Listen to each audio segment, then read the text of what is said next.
হযরত আইয়ুব পয়গম্বর, উনার ব্যাপারে একদিন ইবলিস আল্লাহর দরবারে বলল, আল্লাহ গো, আমারে তো শয়তান বানাইলা, ইবলিস বানাইলা।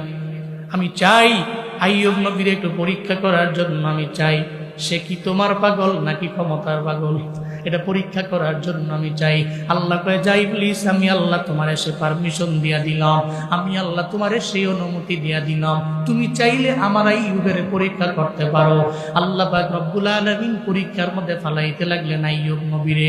নাম্বার 1 পরীক্ষা দিয়া দিলেন, ওনার জীবনের সবচেয়ে বড় পরীক্ষা। আল্লাহ ওনাকে অনেকগুলা মেষের মালিক বানাইছেন, আল্লাহ ওনাকে অনেকগুলা বকরির মালিক বানিয়েছিলেন, আল্লাহ পাক ওনাকে অনেকগুলা উটের মালিক বানাইছিলেন। রাখালের কোনো অভাব নাই। রাখালেরা তার মেষগুলো, বকরিগুলা যখন মরুভূমির মধ্যে চড়াইতো, হঠাৎ করে একদিন একটা বাতাস থেকে আসলো, সঙ্গে সঙ্গে বাতাস আইসা সবগুলা বকরি জমিন থেকে বিদায় নিয়ে চলে গেল, মানে মারাই গেল, একটা বকরিও নাই। রাখাল তো অবাক, দৌড়ে চলে গেলেন আইয়ুব নবীর দরবারে, যা বলে, পয়গম্বর আইয়ুব, আপনি আমার দরবারে অনেকগুলা বকরি দিয়েছিলেন, মেষ দিয়েছিলেন, এগুলাকে পরিচালনা করার জন্য আমি মরুভূমির মধ্যে গেলাম, ওখানে গিয়ে আমি এগুলা চড়াইয়া দিলাম। প্রত্যেকে যেন প্রত্যেকে একটা হাওয়া আসলো, ওই বাতাসের মাধ্যমে সব জমিন থেকে বিদায় নিয়ে চলে গেল। তার চোখ দিয়ে ঘরে ঘরে পানি পড়ে, কারণ মালিকের সামনে আমি কি বইলাই হিসাব দিব, আমার কাছে তো বিশ্বাস করে মালিক এতগুলা বকরি আমারে দিল। আইয়ুব নবীর দরবারে যাওয়ার পরে নবী একটা বারের জন্য চোখের পানি ফালায় কান্দে না। আইয়ুব নবী জানা দেয়, ও রাখাল, তোমার মন খারাপ করার দরকার নাই, আমার আল্লাহ পাক, আমার এই বকরির মালিক তো আমার আল্লাহ বানাইছে, উটের মালিক তো আল্লাহ বানাইছে, মেষের মালিক তো আল্লাহ বানাইছে। তো যে আল্লাহ মাল দিতে পারে, ওই আল্লাহ কেড়ে নিতে পারে, এই নিয়ে আমার কোনো চিন্তা নাই, কারণ দিতে পারে যে আল্লাহ, কেড়েও নিতে পারে সে আল্লাহ, ঠিক কিনা? নদীরে পার ভাঙ্গেও পার করেই তো নদীর খেলা। সকাল বেলার ধনী রে তুই ফকির সন্ধ্যা বেলা, আমার কাছে আজ আছে কাল নাই। আইয়ুব নবী বলে, রাখাল, চিন্তা নাই, টেনশন নাই, তুমি চোখের পানি ফেলে কান্না করো না, আমি তোমার ধমক দিব না। যে আল্লাহ সম্পদ দিয়েছেন, ওই আল্লাহ কেড়ে নিয়েছেন, আমার এই ব্যাপারে আল্লাহর দরবারে কোনো কিছু বলার নাই। ইবলিস তো বড় অবাক হয়ে গেল, বিশাল বড় একটা ঝামেলায় ফালাইলাম। ওই যে আল্লাহর দরবার থেকে অনুমতি নিয়ে আসছে আইয়ুব নবীরে পরীক্ষা করার জন্য, কিন্তু উনি তো প্রথম পরীক্ষার মধ্যে ফার্স্ট হয়ে গেলেন। উনি তো বলতে পারতেন, আল্লাহ কেন আমার সম্পদগুলা তুমি নিয়ে গেলাম, কেন আমার গৃহপালিত পশুগুলো নিয়ে গেছ? আল্লাহ দরবারে উনি বলতে পারতেন, কিন্তু কেন বলেন নাই? ওনার মনের মধ্যে চিন্তা ছিল যে আল্লাহ দেয়, ওই আল্লাহ তো আমার দরবার থেকে কেড়েও নেয়, উনি এই কারণে বললেন না। আবার আল্লাহর কাছে তো এটা বড্ড পছন্দ হয়ে গেল। নাম্বার 1 পরীক্ষার মধ্যে উনি উত্তীর্ণ হয়ে গেলেন। এবার 2 নম্বরে ইবলিসকে আল্লাহ পরীক্ষার 2 নম্বরটায় ফেলাইয়া দেন। আমি চাই যে কোনোভাবেই হোক দেখি উনি কি আল্লাহর পাগল না ক্ষমতার পাগল, উনি কি তাকাব্বুরি করে নাকি রবের শুকর আদায় করে, উনি কি রবের গুণগান গায় নাকি না গায়। 2 নম্বরে আল্লাহ আপনারে পরীক্ষা দিলেন। আল্লাহ ওনাকে যতগুলো সন্তান দিছেন, সব সন্তানগুলো জমিন থেকে বিদায় নিয়ে উনি নিয়ে গেলেন। এখন ওনার কাছে নাই, সবাই বিদায় নিয়ে চলে গেল, সব সন্তান মারা গেছে, সবাই জমিন থেকে বিদায় নিয়ে চলে গেছে।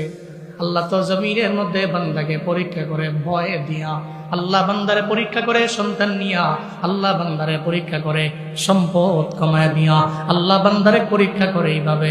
এই ব্যাপারে কোরআনের মধ্যেও বয়ান আছে না নাই? আরো জোরে বলেন, আছে না নাই?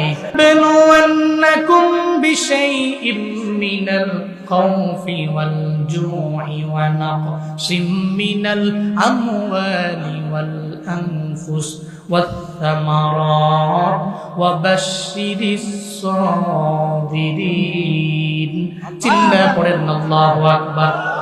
আল্লাহ তো আগেই ঘোষণা, আমি আল্লাহ তোমারে পরীক্ষা করব, বিভিন্ন মাধ্যমে আমি আল্লাহ পরীক্ষা হয়ে যাবে। নাম্বার 1 হয়ে দিয়া, এরপরে আমি আল্লাহ তোমার খানা কমায়া দিয়া, আমি আল্লাহ তোমার মাল কমায়া দিয়া, সন্তান নিয়ে আমি আল্লাহ পরীক্ষা করব। আল্লাহ আইয়ুব নবীর যত সন্তান দিলেন সব সন্তান আল্লাহ নিয়ে চইলা গেল। ওনার বিবিরা চোখের পানি ফেলায় ফেলায় কান্না করে স্বামীর দরবারে আসে আর কয়, পয়গম্বর আইয়ুব আলাইহিস সালাম, ও আমার স্বামী, আমাদের যত সন্তান আল্লাহ দিয়েছেন সব সন্তান আল্লাহ নিয়ে চইলা গেছে, একটা বারের জন্য চোখের পানি ফেলায় উনি কান্না করেন না। উনি বইলা দিলেন, ও আমার বিবিরা, একটা বারের জন্য সন্তানের জন্য কান্দো না। আল্লাহ চাইছে তো সন্তানের বিনিময়ে আমাদের জান্নাত দিতে পারে আমার আল্লাহ। আল্লাহ নাবালেগ অবস্থা যাদের নিয়েছেন, এই নাবালেগ সন্তানেরা আমাদের জান্নাতে যাওয়ার ওসিলা হতে পারে কি পারে না? কারণ এই নাবালেগেরা জান্নাতের মধ্যে এক একজন পাখি। হাসরের ময়দানে নাবালেগ আল্লাহর দরবারে বলবে, আল্লাহ আমি একা একা জান্নাতে যাব না। আল্লাহ বলবে, কি চাও? আমার আব্বা আম্মারে আমাদের সঙ্গে দাও। কি করবা? জাহান্নাম থেকে ফিরে জান্নাতের মধ্যে নিয়ে যাব। এটা বলার পরে আল্লাহ বলবে, এই ফেরেশতারা, তোমরা দুইজনে এর আব্বা আম্মার রূপ নেও। সুবহানাল্লাহ, জোরে কয় না। তোমরা নিজেদের আকৃতিতে এদের সামনে যাও না, বরং মায়ের রূপ একজন নেও, বাবার রূপ আর একজন নিয়ে নাও। মা বাবার রূপ নিয়ে নাও। মা বাবার রূপ লইয়া তুমি মূলত ফেরেশতা, কিন্তু আকৃতি নিয়েছো তার আম্মার, তার আব্বার। তার সামনে যাও, দেখো সে কি বলে আর কি করে। নাবালেগ বাচ্চার সামনে, যে নাবালেগ বাচ্চাটা জমিনের মধ্যে সাবালক হওয়ার আগেই মারা গেল, ওর সামনে যখন ফেরেশতারা তার আব্বা আম্মার রূপ নিয়ে তার সামনে দাঁড়ায় যাবে, সে যাওয়ার পরে আব্বারে আম্মারে দেখার পরে একটা হাসি দিয়ে দিবে। এরপরে ও মায়ের কোলের মধ্যে যাবে, তার মায়ের বুকের বরাবর যাইয়া তার মাথাটাকে যখন ডাকবে, সঙ্গে সঙ্গে তার মনটা মলিন হয়ে যাবে। আল্লাহ বলবে, বান্দা রে, প্রথমত কেন একটা হাসি দিলাম, এরপরে তোমার মন কেন বেজার হয়ে গেল? সে বলতে থাকবে, মাওলা রে, প্রথমত জীবনে কোনো দিন, বহুদিন হয়ে গেছে, সাবালক হওয়ার পরে তো এমনি আব্বা আম্মার আদর পাই নাই। যখন দেখলাম আমার আব্বা আম্মা আমার সামনে হাজির হয়ে গেল, সঙ্গে সঙ্গে খুশি হয়ে গেলাম, হাসি দিয়ে দিলাম। কিন্তু আমার মায়ের বুকের বরাবর যখন গেলাম, আমার মায়ের বুকের বরাবর যাওয়ার পরে আমি তাকায় দেখি, এটা তো আমার আসল মা, জীবন কোনোদিন হতে পারে না। কারণ আমার মায়ের তো আমারে হারাইয়া সারা জিন্দেগি লাগা কলিজাটা পুড়ে গেছে, পাগলের মতো হয়ে গেছে, ঈদের দিনেও সেমাই খাইতে পারে নাই। আমার চিন্তা কইরা এটা ভালো কোনো অনুষ্ঠানের মধ্যে মিয়া মায় খাইতে পারে নাই। কেন? ওই সন্তানটারে হারাইয়া মনে পড়ে গেছে। আমার কথা মনে পড়ে গেলে মনটা পাগলের মতো হয়ে গেল। আমার মায়ের তো কলিজা পুরার গন্ধ, আমারে হারাইয়া আমার মা ছিল বেহুশ। আজকে আমি আমার মায়ের যখন বুকের মধ্যে আমার মাথাটা রাখলাম, আমি তাকায় দেখি এটা তো আমার আসল মা না, কলিজা পুরা গন্ধ তো এখানে নাই। মাওলার এই কারণে আমার মনটা মলিন হয়ে গেল। এরপরে বাবার দরবারে গেল, বাবার চেহারাটা দেখা সঙ্গে সঙ্গে একটা হাসি মারল। এরপরে আবার বাবার বুকের মধ্যে নিয়ে মাথাটা গাইল, আবার দেখে মুখটা মলিন হয়ে গেছে। আল্লাহ কয়, কি ব্যাপার? বাবার বেলাও কি একই ব্যাপার? হ্যাঁ, বাবার বেলাও তো একই ব্যাপার। আমি আমার রিয়েল বাবা পাই নাই, রিয়েল বাবার বুকের মধ্যে আমি মাথা দেখাইতে পারি নাই। আল্লাহ কয়, ফেরেশতারা, তার আব্বা আম্মার আকৃতি নেওয়া লাগবে না, তার সত্যিকারের আব্বা আম্মারে আনো, তার সত্যিকারের আব্বা আম্মারে তার সামনে আইনা দাঁড় করাইয়া দাও। আর সে কি বলতে চায় আমার দরবারে বলুক, তার রিয়েল আব্বা আম্মার সামনে আনা হবে। এই কি বলবার চাও? What do you want? তুমি কি চাও আমার দরবারে বলো। সঙ্গে সঙ্গে জানা দিবে, মাওলা রে, আমি একা একা জান্নাতে যেতে পারি না, আমার আব্বা আম্মারে লইয়া আমি জান্নাতের মধ্যে যাব, এটাই তো তোমার আশা? হ্যাঁ, এটাই আমার আশা।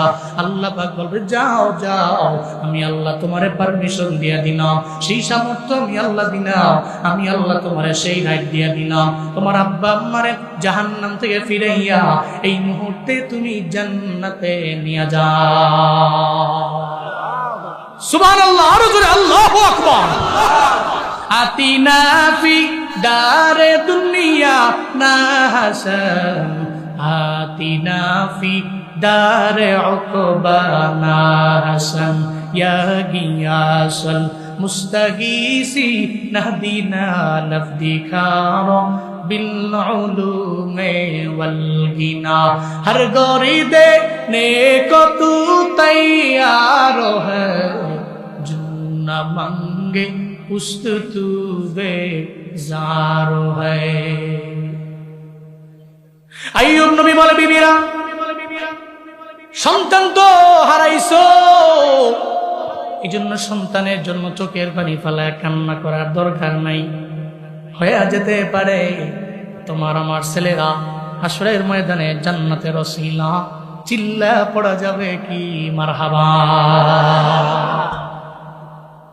لا تلهكم أموالكم ولا أولادكم عن ذكر الله ومن يفعل ذلك فأولئك هم الخاسرون।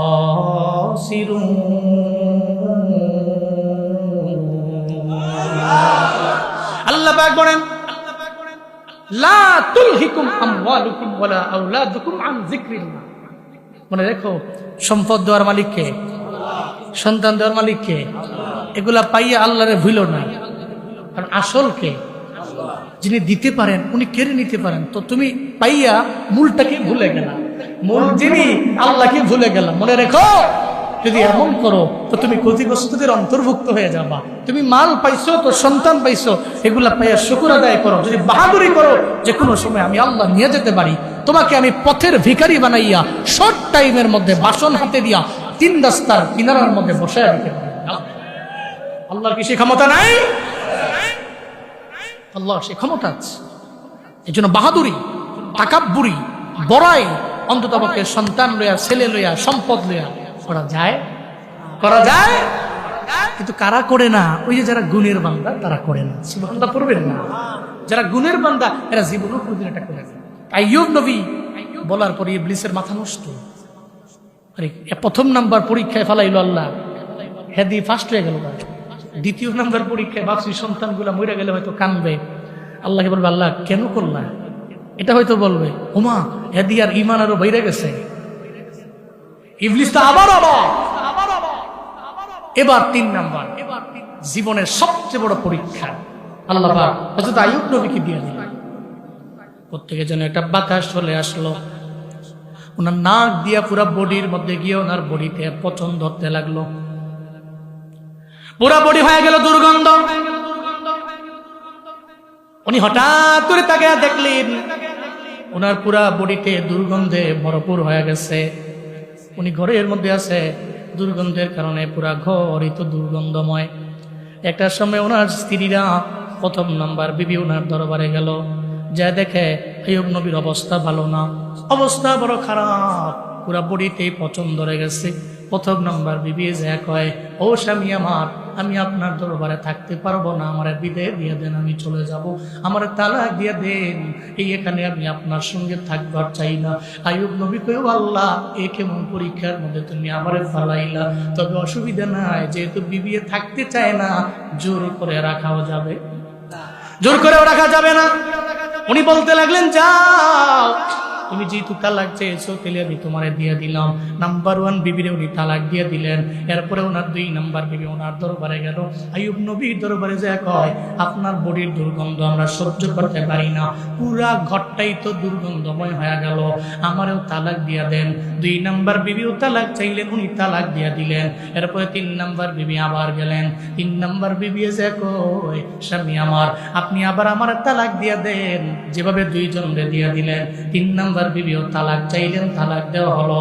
এখন 3 জন বিবি ওনাকে সাইরা দিয়া চলে গেছে, খালি একজন বাকি আছে। তার দরবারে যা কয়, সবাই যেহেতু সাইরা চইলা যায়, আমি যাইতে পারি না, আমি দুনিয়া চাই না, আমি আখিরাত চাই।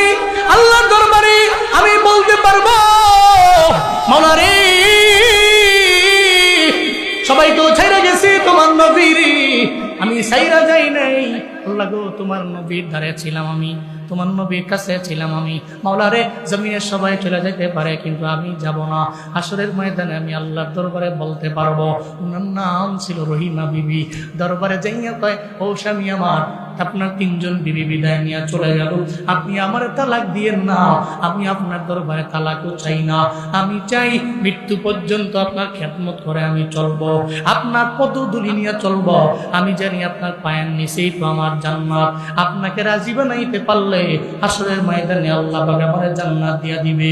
কারণ মদিনার নবী বলছে, যেই নারীরা 4টা গুণে গুণান্বিত হয়ে যায়, এর মাঝে একটা গুণ হলো ওয়াতো আদমানাহা ওয়াতো আযাওজাহা, স্বামীর আনুগত্য করে চলে, স্বামীর মাইনা চলে, 4টা গুণের মধ্যে একটা গুণ। ওই সমস্ত নারীকে আল্লাহ বলবে হাসরের ময়দানে, এই নারী উদখুলিল জান্নাহ। সুবহানাল্লাহ, পকেটে তুল বাড়ি যা কইন আরো জোরে সুবহানাল্লাহ। আল্লাহ পাক বলবে, রে নারী জান্নাতে ঢুকো, উদখুলিল জান্নাহ। নারী বলবে, আল্লাহ কোন দরওয়াজা দিয়ে ঢুকবো? জান্নাতের দরওয়াজা আছে 8টা, কোন দরওয়াজা দিয়ে ঢুকবো? মদিনার নবী জানায়া দিলেন, মিনাইয়াবু বিল জান্নাতি শীতি। নারী রে, তুমি তো স্বামীর আনুগত্য করলা, স্বামীর বাধ্য হয়ে চললা, স্বামী যাই না দিছে শুকর আদায় করলা, আলহামদুলিল্লাহ বললা, স্বামীর খেদমত করে নিজের জীবনটা পার করে দিলা। আসরের ময়দানে তুমি আল্লাহ দরবারে আইছো, আমি তোমারে কোনোভাবেই জাহান্নামে দিতে পারি না, আবার তোমার জন্য নির্দিষ্ট কোনো জান্নাত আমি আল্লাহ ঘোষণা করি না। জান্নাতের 8টা দরওয়াজার যেই দরওয়াজা দিয়ে মন চায় ওই দরওয়াজা দিয়া তুমি জান্নাতে ঢুকে যাও। আইয়ুব নবীর বিবি বললেন, স্বামী আমার আইয়ুব, আমি জীবনও কোনোদিন আমি আপনারে ছেড়ে যেতে পারি না, আমি চাই আমি আপনার সঙ্গে থাকবো, কারণ আপনাকে রাজি বানাইতে পারলে আমি আল্লাহর দরবারে বলতে পারবো। আল্লাহ যদি কয়, এই রহিমা বিবি, জমিনের মধ্যে তুমি আমার জন্য কি এমন আমল করে আমার দরবারে আসলা? আমার জমিনে কোনো আমল নাই, আমি আল্লাহর দরবারে বলতে পারবো, মাওলারে জমিনের মধ্যে আমার একটা আমল আছে, আমি তোর স্বামীর বাধ্য হয়ে গেছি, আল্লাহ আমারে মাফ কইরা এই কারণেও জান্নাতে দিতে পারে কি পারে না? আমি অন্তরকে সবাই ছেড়ে গেল, আমি আপনাকে ছেড়ে যেতে পারি? কি স্ত্রী, হোয়াট এ ওয়াইফ, কেমন বিবি, কেমন বিবি, কেমন। আর আমগো বিবিরা একটু জ্বর আইছে, ঠান্ডা লাগছে, তো নাক দিয়ে দুর্গন্ধ আসে, একটু রুম টুম আলাদা করে দিয়ে আরেক রুমে চলে যায়, ঠিক কিনা বলেন? হ্যাঁ, বিবি হন তো এমন বিবি, স্বামীর খেদমত আপনাকে জান্নাতে নিয়ে যাবে। আপনি তো এমন বিবি হবেন, আপনার জান্নাতে যাওয়ার মাধ্যম হবে স্বামীর ইতাআত, আনুগত্য, স্বামীর বাধ্য। আল্লাহ আমাদের সব মা বোনদেরকে সঠিক বুঝ দান করেন। মা বোনটা আবার রাগ করে ফুসে নাকি করতে হুজুর অংশ দুইটাই ঘিরে আম করে পড়ে।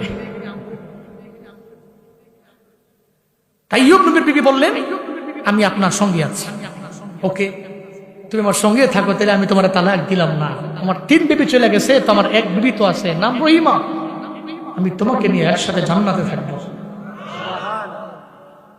দুইজনে দিনাতিপাত করতে লাগলেন। তো কয়েকদিন চলে গেল, তো আইয়ুব নবীর বডি থেকে দুর্গন্ধ ঘর থেকে বেরোয় এলাকার মধ্যে ছড়িয়ে পড়ল। এলাকার লোকেরা চলে গেলেন বিবি রহিমার দরবারে।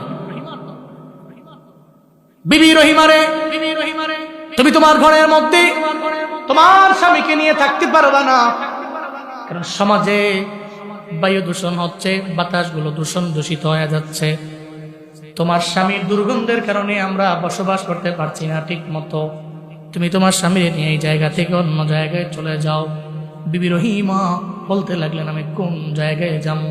আমার স্বামীরে লইয়া আমি কোথায় যাবো তো আমার জানা নাই, আমরা জানি না কোন জায়গায় নিবা, তুমি ডিসিশন নাও, তুমি সিদ্ধান্ত নিয়ে নাও, তোমার ডিসিশন তুমি নেওয়া লাগবে। একটা পর্যায়ে রহিমা বিবি কয়, মাওলারে আমি তো একা আছি, আমার সঙ্গে ডানে বামের সামনে পেছনে তো কেউ নাই, এখন তো বিছানার মধ্যে তার দুর্গন্ধযুক্ত বডিটাও, এই বডি তো আমার সঙ্গে কেউ ধরবে না, তবে আমি যেহেতু আছি আমারই তো এক জায়গা থেকে আরেক জায়গায় টাইনা নেওয়া লাগবে। রহিমা বিবি তার মাথার মধ্যে আইয়ুব নবীরে নিলেন। আইয়ুব নবীরে লয়া ঘর থেকে বের হইয়া বিশাল এক জঙ্গলের মধ্যে চলে গেছে। একটা বারের জন্য চিন্তা করে নাই দুর্গন্ধযুক্ত বডি আমি মাথায় নিব না, চিল্লা পড়া যাবে কি মারহাবা। জঙ্গলের মধ্যে চলে গেলেন। ওখানে আইয়ুব নবী আর ওনার বিবি, আইয়ুব নবীর বিবি, আইয়ুব নবীর পুরা বডিটাই তো দুর্গন্ধযুক্ত, খাবার তো নাই, খাবার তো ম্যানেজ করা লাগবে, জঙ্গলের মধ্যে খাবার তো কেউ দিয়ে যাবে না। বিবি রহিমা চিন্তা করলেন আমি এখানে বসে থাকলে হবে না, মানুষের বাড়িতে যাওয়া লাগবে, মানুষের বাড়িতে কাজ করা লাগবে, মানুষের দরওয়াজার সামনে গিয়া নক দিয়া যদি কোনো কাজ থাকে কাজ করব, ওখান থেকে কাজ পেলে যা পাবো আমি আমার স্বামীর দরবারে নিয়ে আসব। শুধু তাই না, কিতাবের মধ্যে আসে আইয়ুব নবীর বিবি ওনার স্বামীর প্রতি এত পরিমাণে বাধ্য ছিলেন, উনি যখন খাবারগুলো নিয়ে আসতেন ওই খাবারগুলো আইনা উনি চামচ দিয়ে পর্যন্ত স্বামীরে খাওয়াইতেন না, কারণ ঘা লেগে গেছে, পুরা পছন্দ হয়ে গেছে, মুখের মধ্যে যদি একটা চামচ দেয় তাহলে উনি ব্যথা পেয়ে যাবে। জিহ্বার গুড়ার মধ্যে, জিহ্বার আগার মধ্যে চামচ বানাইয়া ওই জায়গার মধ্যে খাবারগুলো উনি নিতেন, চিবাইয়া চিবাইয়া নরম বানাইয়া নিজের জিহ্বারের চামচ বানাইয়া এরপরে ওনার মুখের মধ্যে দিতেন। চিল্লা পড়া যাবে কি সুবহানাল্লাহ। এত পরিমাণে মহব্বত ছিল। রহিমা বিবি চলে গেলেন মানুষের দাঁড়িয়ে দাঁড়িয়ে যা বলতে লাগলেন এলাকার লোকেরা, আমার স্বামী তো আইয়ুব নবী ওনার পুরা বড়িটাই পছন্দ ধরে গেল, ওনাকে সাইরা চলে গেছে, প্রথম বিবি চলে গেছে, দ্বিতীয় বিবি চলে গেছে, তৃতীয় বিবি চলে গেছে, একমাত্র আমি আছি। মানুষের দ্বারে দ্বারে যায়, মানুষের দরবারে যায়, বিভিন্ন কাজ খোঁজে, কাজ করে সারাদিন লাগে, কাজ করে সন্ধ্যা বেলায় চলে আসে, আবার জঙ্গলের মধ্যে এসে ওনাকে খাওয়ায়, সারা রাত লাগে ওনারে পাহারা দেয়। এভাবে যখন দিনাতিপাত করতে লাগলেন, একটা পর্যায়ে উনি একদিন একটা সওদাগরের বাড়ির সামনে গিয়া দাঁড়াইলেন, ডাক দিলেন বাড়ির মধ্যে কেউ আছেননি? ওই সওদাগরের বউ ওনার সামনে আসলো। সওদাগরের বউ কয়, কে আপনি? কয়, আমি একজন মুসাফির, আমি একজন পথিক, আমি আপনার বাড়িতে কাজ করার জন্য চাই। সওদাগরের বউ কয়, আপনার চেহারা দেখে তো মনে হয় একটা সম্ভ্রান্ত পরিবারের মাইয়া, আপনি আমার বাড়িতে কাজ করার জন্য কেন আইছেন একটু বলেন না। রহিমা বিবি কয়, আমরা এক সময় ছিলাম ধনী, কিন্তু ধন দৌলতের মালিক বানাইছেন আল্লাহ, আবার আল্লাহ কেড়ে নিছেন। আমার স্বামী আজকে জঙ্গলের মধ্যে পড়ে আছে একা একা, এখন চাইলেও তো আমার স্বামীরে আমি জোর কইরা খাবার তো আমি জোগাড় করাইতে পারবো না, এই জন্য মানুষের বাসায় বাসায় যাই, আমি নিজে গিয়া মানুষের বাড়িতে কাজ করে আমার স্বামীরে আমি আইনা খাওয়াই। এই কথা শুনতে দেরি সওদাগরের বউটা কয়, এমন তো মানুষ আমার জমিনের মধ্যে আছে, আপনারা একটা ধর্ম মানেন, ওই ধর্মের নাম কি? ওই ধর্মের নাম হলো ইসলাম, ওই ইসলামে আমি ঢুকবার চাই, ওই কালেমা পড়া লাগবে, ওই তেলে পড়া দেন লা ইলাহা ইল্লাল্লাহ, জোরে লা ইলাহা ইল্লাল্লাহ, সবাই লা ইলাহা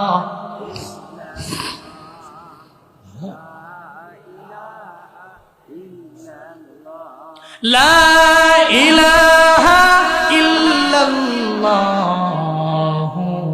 মুহাম্মাদুর রাসূলুল্লাহ